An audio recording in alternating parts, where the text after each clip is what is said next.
Joy's going to drive the boat. Come on, Joy.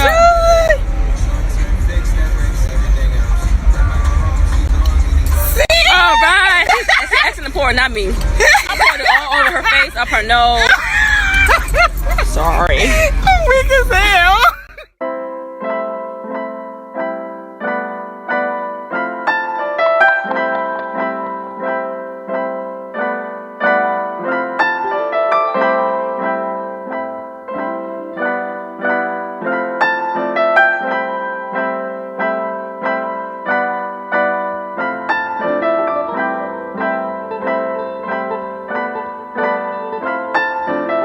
Police Division detectives are investigating a domestic shooting that left one woman dead and a man badly injured. Police identify the victim as 45-year-old Joi Brown. We also have new information on last night's shooting in Hampton. Police tell us the woman killed was 45-year-old Joi Brown. He is going to kill me. Those were the last haunting words Joi Brown texted to a friend days before her life was taken. June 25th, 2023, a Sunday evening in Hampton, Virginia. At 8:40 p.m., police respond to a frantic call on Wendell Drive. Inside a modest brick home, they find 45-year-old Joi Brown, beloved teacher, mother, and friend, shot dead. Her ex-boyfriend, Calvin Jackson, lies nearby, critically injured. For neighbors, the sound of gunfire shattered the calm of an ordinary summer night, but for those who truly knew Joi, this moment was the terrifying confirmation of a fear she had spoken aloud again and again. He is going to kill me. Joi was not just a name in the news. She was the kind of woman whose presence could fill a room, whose laughter lingered, whose kindness left a mark on everyone she met. She poured herself into her students at Hampton High School, raised her daughter with love, and still found time to help families find homes through real estate. Yet behind her generosity was a private battle that too many women, especially Black women, know all too well. Warning signs dismissed, cries for help unheard, and danger that crept closer with each passing day. This isn't just the story of how Joi Brown was murdered inside her home. It's the story of how her life was lived with love, how her warnings were ignored, and how her death exposes the failures of a system meant to protect her. And tonight, we begin where her story ended. In that quiet Hampton neighborhood on a summer night, when the sound of a single gunshot made sure her fears came true. You are watching Black Girl Lost, where we don't just tell true crime stories. We tell her story. The ones the system tried to erase, the ones the headlines never fully explain. Subscribe to bring more attention to stories that matter. Like, if you believe Black women deserve protection. Comment your thoughts as you watch. Your voice helps bring justice. Joi Brown was more than a headline. To understand the weight of her loss, you have to understand the fullness of her life. She was a teacher at Hampton High School, where every hallway still carries her imprint. Her students remember how she could light up a classroom without even trying, how she pushed them to believe in themselves when the world outside those school walls told them otherwise. Some of them said she was the reason they graduated. Others say she was the only adult who ever really listened. At home, Joi was a mother first. Her daughter was the center of her world, and she built her days around making sure that little girl knew she was loved and supported. She balanced late nights grading papers with early mornings filled with real estate showings because Joi was also a licensed agent. For families in Hampton, she was the one who helped turn house keys into new beginnings. She wanted everyone she touched to feel like they belonged. Her faith carried her. Friends describe a woman who believed in prayer, in community, and in giving more than she ever asked for in return. If you needed something, advice, a meal, a place to stay, Joi found a way to provide it. She was the kind of friend who showed up unannounced just to check on you, who slipped $20 into a struggling student's backpack so they could eat lunch without shame. To her sorority sisters, to her neighbors, to her colleagues, Joi was family, and in Hampton that mattered. For generations, Black educators in this city have been pillars of stability and hope. They carried the weight of lifting children up, teaching far more than what was in the textbooks. Joi stepped into that tradition with pride. She knew what it meant for young Black girls to see a teacher who looked like them, who understood the weight of their stories, and who reminded them that their futures could stretch far beyond the limits society tried to impose. Even outside of the classroom, Joi's presence was magnetic. Friends talk about her laugh, loud, warm, and impossible to forget. They say she loved to host cookouts, she loved music, and she could turn any gathering into a safe space where people felt seen. She was quick to compliment, quick to encourage, and just as quick to tell you the truth if she knew it would protect you. But there was also another layer to her life, one that most people only glimpsed in quiet conversations or late-night texts, because behind Joi's bright smile there were messages no one could ignore. Messages filled with fear, warnings about the danger she felt closing in, and a truth that would soon prove impossible to deny. In the weeks before her death, Joi's private messages began to paint a terrifying picture. To her closest friends, she admitted she had discovered a small tracking device hidden in her car. It was not her imagination. She was being watched. Every move she made, every errand she ran, every visit to the grocery store, he wanted to know where she was. In those late-night text threads, the words came out sharp and heavy. "He is going to kill me." These were not exaggerations or heated emotions. They were warnings, and Joi was desperate for someone to hear them. For so many women, this is how coercive control works. It does not always leave visible bruises. It hides in the shadows, in the form of surveillance, intimidation, endless questions about where you have been, and the fear of what might happen if you answer wrong. Friends remember how Joi started second-guessing simple choices. Should she take her daughter to the park? Should she drive across town to visit a relative? She felt the weight of being monitored, even in her own home.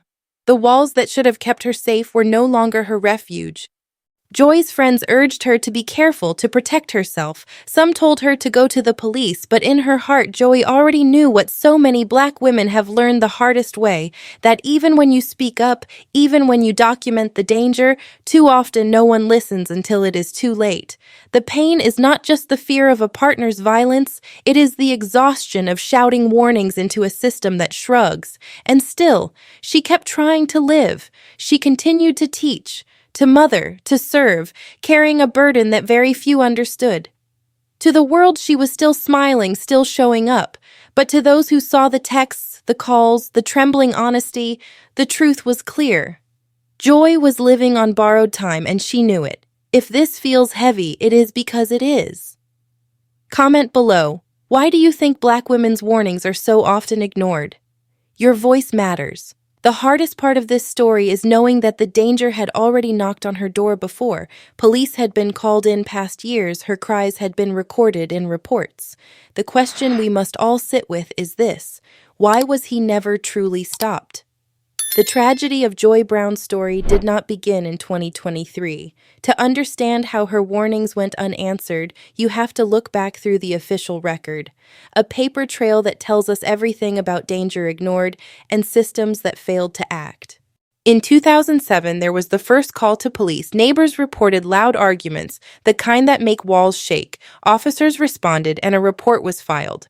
But once the shouting quieted and the night moved on, the case slipped into silence. No lasting accountability, no follow-up that truly addressed the violence underneath. By 2012, it happened again.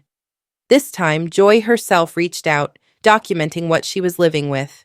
She trusted that the system would protect her if she was honest. The report noted her fear, her words carefully written down by an officer's hand. Yet when it reached the court system, it ended the same way: dismissed, deferred, erased as if the pain could be brushed away. Years later, in 2021, another incident was recorded. The cycle had never truly stopped. Again, police were involved. Again, Joi's voice was placed on paper. But what good is a record if it is never used to prevent the next act of violence? Legal experts who study these cases often say the same thing. Black women who report domestic violence are met with doubt, delay, and dismissal far too often. Their fear is minimized. Their credibility is questioned. Their lives are placed on trial while the abuser walks away with little consequence. And each time the system fails, it sends a message that the violence is tolerable, that intervention is optional. For Joi, this pattern was not abstract. It was her reality. She was a mother, a teacher, a woman trying to build a life beyond the chaos of an abusive relationship. But the records reveal a clear pattern of neglect. Time after time, there was documentation. Time after time, there was no lasting protection.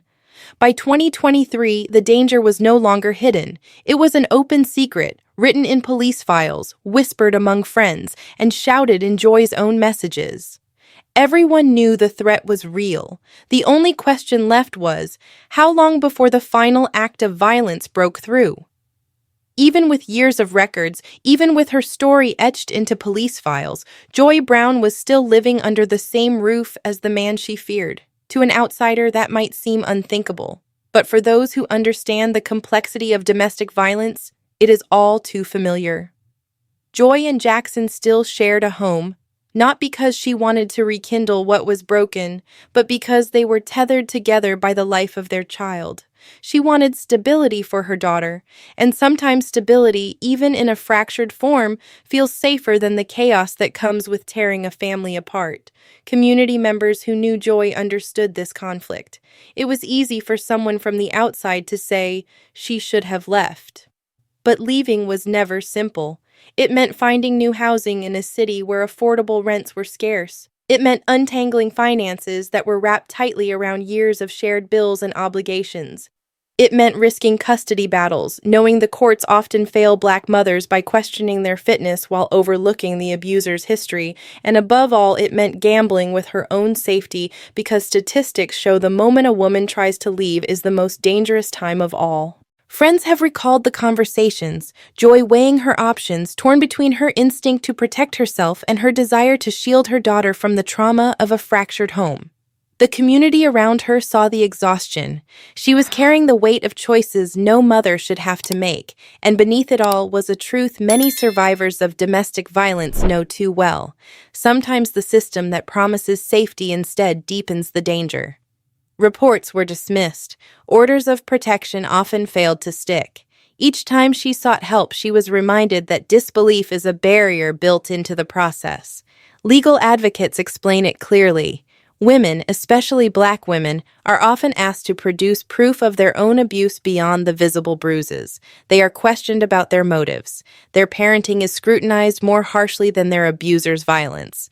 And with every unanswered cry for protection, the message is reinforced. If she stays, she is blamed for tolerating it. If she leaves, she is blamed for breaking the home.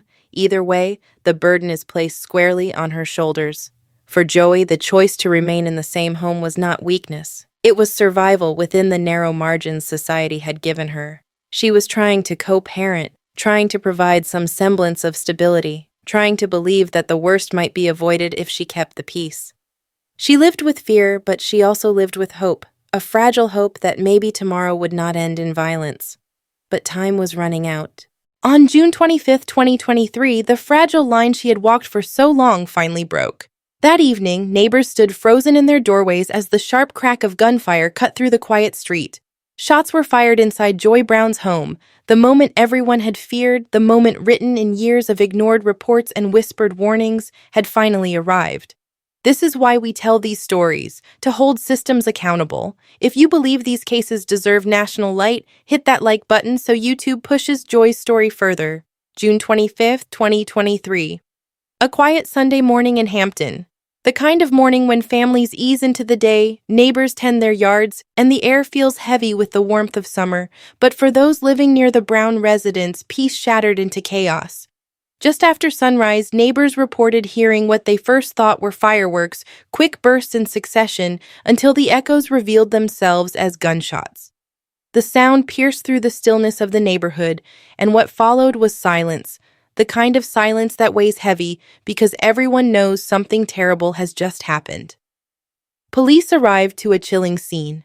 Inside the home, Joi Brown, 43 years old, mother, teacher, and beloved community figure, was lying motionless. She had been shot in the head. It was the kind of image that no family member, no neighbor, no first responder ever forgets.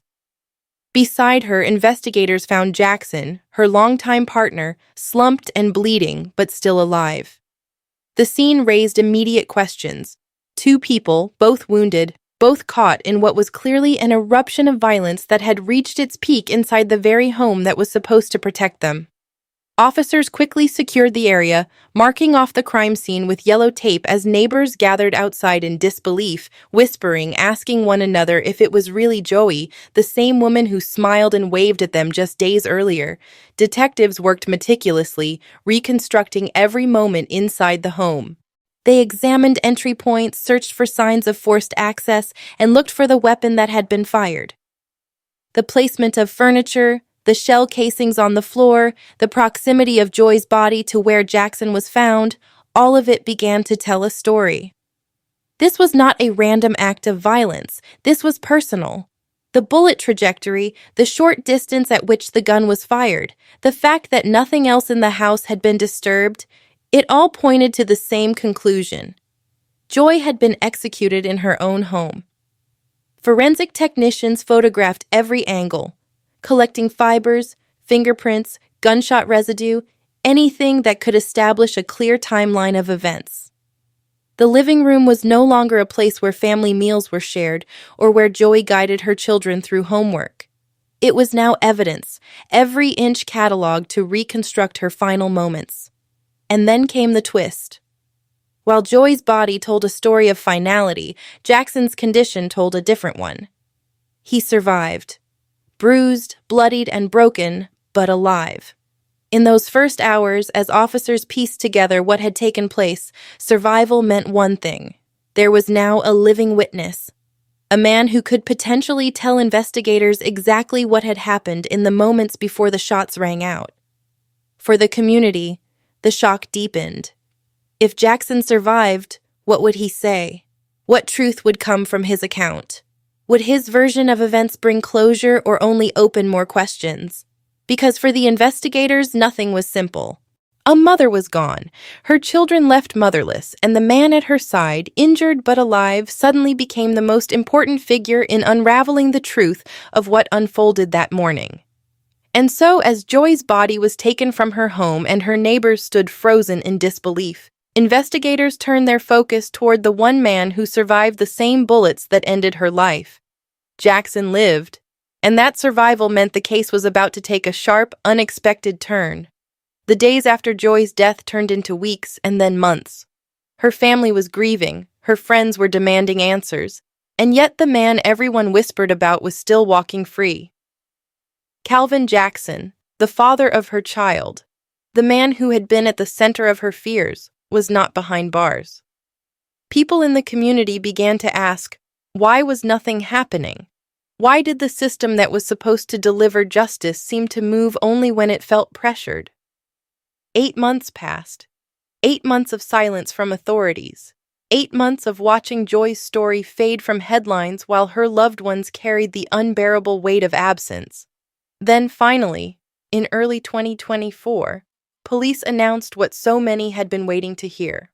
A warrant for Calvin Jackson's arrest had been issued. But even in that moment, relief was mixed with exhaustion and bitterness.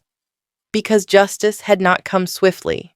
It had crawled forward at a pace that told the community loud and clear where Black women's lives fell on the priority list. Jackson did not go out in a chase. He was not dragged from a hiding place. He simply turned himself in. For some, that was closure. For others, it was yet another reminder of how slow and indifferent the process had been. Why had it taken nearly a year when the pieces were there from the beginning? Why did it take public pressure, family members holding vigils, friends raising their voices online, local organizers refusing to let Joi's name be forgotten, for authorities to act? Joi's circle spoke openly about their frustration. They had seen this pattern before. Black women silenced twice, once by violence and again by the system that hesitates to defend them. One friend said it felt like shouting into an empty room, begging people in power to care. And in that waiting, the family carried not only grief, but a sense of betrayal. Because in those months of delay, their pain became compounded by the fear that her case would simply fade away, buried under other headlines, other tragedies. And when Jackson finally faced charges, there was no celebration, just a heavier awareness of the road ahead and the cracks in a justice system that only responds when pushed to its limits. The truth was stark. If a woman could be killed in her own home in a case with a history that stretched back years and it still took 8 months for an arrest, What did that say about the value placed on her life? This moment forced a painful question. Was Joi's death being treated with the urgency it deserved, or was it just another case filed under the quiet statistics of domestic violence? And that question, hanging unanswered, sets the stage for what comes next. Because the charges that Calvin Jackson now faced would reveal even deeper failures, raising doubts not just about him, but about the very institutions meant to protect women like Joi. When the warrant was finally executed and Calvin Jackson turned himself in, the community waited to see what the state would bring against him. Prosecutors laid out the charges: second-degree murder, possession of a firearm by a convicted felon, and malicious shooting into an occupied building. Each count told its own story. Second-degree murder suggested that the killing was intentional, but without premeditation. The firearm charge spoke to a man who was not legally supposed to have a weapon in his hands to begin with, and malicious shooting into an occupied building revealed the recklessness of firing in a space where others could have been harmed or killed. And 10 on your side continues to follow another case of domestic violence. The man accused of killing a beloved teacher was in court today. Joi Brown was killed in her home on Wendell Drive in Hampton last June. She taught at Kecoughtan High School. A judge decided to move forward with the case against Calvin Jackson. He is charged with second-degree murder in Brown's death. Kiana Patterson was the only reporter in the courtroom. Calvin Jackson appearing in court Tuesday, 9 months after police say he killed Joi Brown. Two witnesses explained the strange circumstances leading up to the discovery of Brown's body. Jamar James testified around 2:30 in the morning on June 25, 2023. He heard yelling in the garage of Brown's house on Wendell Drive. About an hour later, James saw her ex-boyfriend Jackson walk to a car, grab something, then return to the house. Later that day, James was asked to go check on Brown with her friend, Tamika Dixon. Dixon testified she was concerned after several friends and Brown's daughter didn't hear from her. Dixon says she found Brown cold with no pulse, laying on the ground naked in her bedroom. There was no other thought besides he killed her. That was it. I found her and he did it. James told the judge Jackson was disoriented, bleeding from his neck and nose. There was also feces smeared on the walls of the home. Police confirmed there was a gun with shell casing near Brown's feet.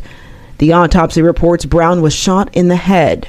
Yet Jackson was a convicted felon and should not have had a gun. Court records also show Jackson had a long history of abusing Brown.